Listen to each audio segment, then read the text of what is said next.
Nagprotesta ang ilang grupo ngayong ika-51 anibersaryo ng deklarasyon ng martial law.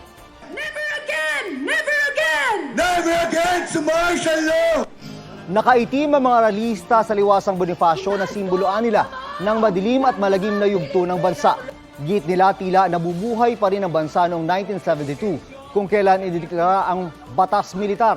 Ipinunto nila ang patuloy na pag-atake sa mga aktivista gaya raw ni Jed Tamano at Jonila Castro. Nagkaroon din ng kilos protesta sa tapat ng Korte Suprema. Panawagan ng grupong Defend Southern Tagalog, ibasura ang anti-terror law. Sa Menjola, nagtirik ang mga ralista ng mga kandila bilang pag-alala sa mga biktima ng human rights violation ng martial law. Pero ang ilan dito, pinagsisipa ng mga pulis.